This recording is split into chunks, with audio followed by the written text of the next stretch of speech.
Hello people, welcome to my channel, welcome to another video. This is my Chelsea versus PAOK preview for the 5th round of the Europa League group stage this season. So what I'm going to do for you guys in terms of this preview is that firstly I'm going to give you the team news concerning both sides. Yes, that's a first. Sky Sports have decided to give us team news concerning our Europa League opposition. Then I'm going to give you my lineup based on the team news in which I've given you, and then lastly I'm going to give you my prediction along with Charlie Nicholas's prediction. So without further ado, let's get straight into this preview.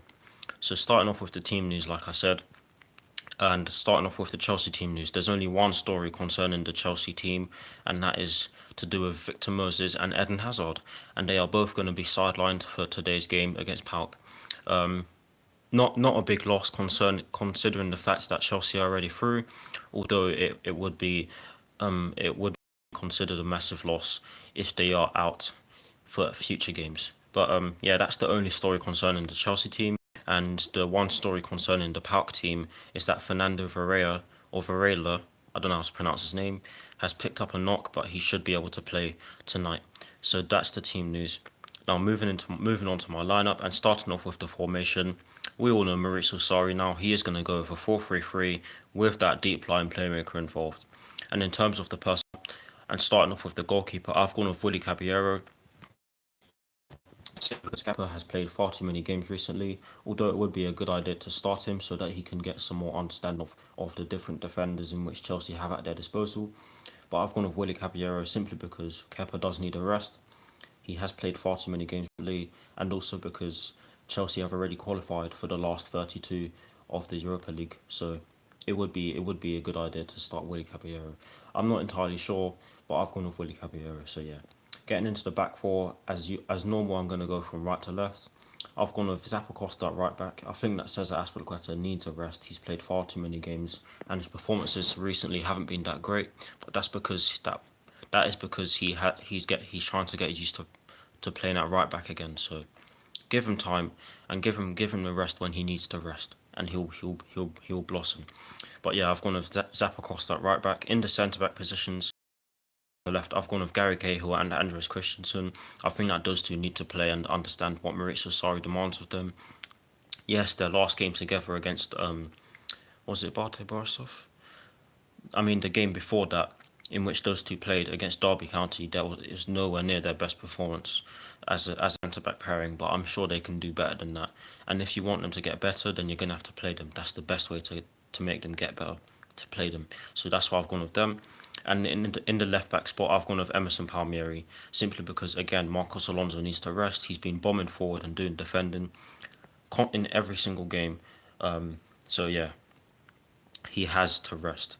Now getting into the midfield three,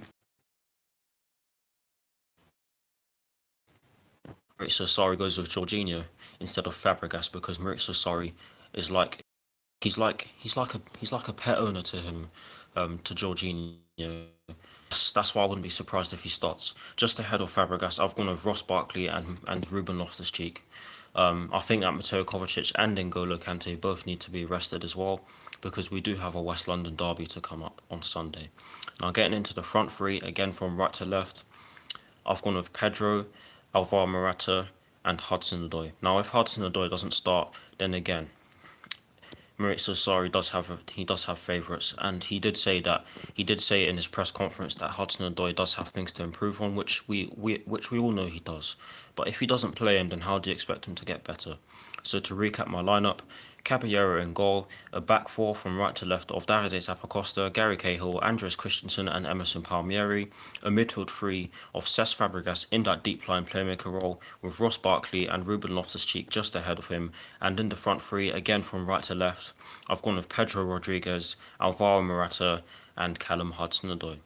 Now to conclude this preview, I'm going to give you some predictions, mine and Charlie Nicholas's, but I'm going to start off with Charlie Nicholas's and I'm going to give you reasons as to why he's gone with his prediction. So yeah, let's just get into it. He's gone with a 3-0 Chelsea win, as he believes that it's going to be a comfortable win for Chelsea, and also because he believes that that Sarri can make as many changes as he wants to the starting 11, and still expect a comfortable win against PAOK. In getting into my score prediction now, I've gone with a slightly lower scoreline than that. I do think that we'll keep us a clean sheet, but my prediction is a 2-0 Chelsea win, because I think that it isn't an extremely significant game, as Chelsea have already qualified for the last 32 of the Europa League, and also because the players would most probably want to reassure the Chelsea faithful after Saturday's terrible loss against Tottenham Hotspur at Wembley, which would make sense. Even though it's not a Premier League, even though it's not a domestic game, it would make sense. But yes, 2-0 Chelsea win. I do think that will be harder than. I do think it will be hard, because PAOK did cause us trouble in the away game. So when we were at their ground in Greece, so don't expect us to keep a clean sheet. I think we will, but I won't be surprised if we don't. So yeah, that is the end of this. That is the end of this video. I hope you all enjoyed it. I'll see you all very soon. Like, comment, and subscribe to my channel if you're new. Come on, you Blues, and peace.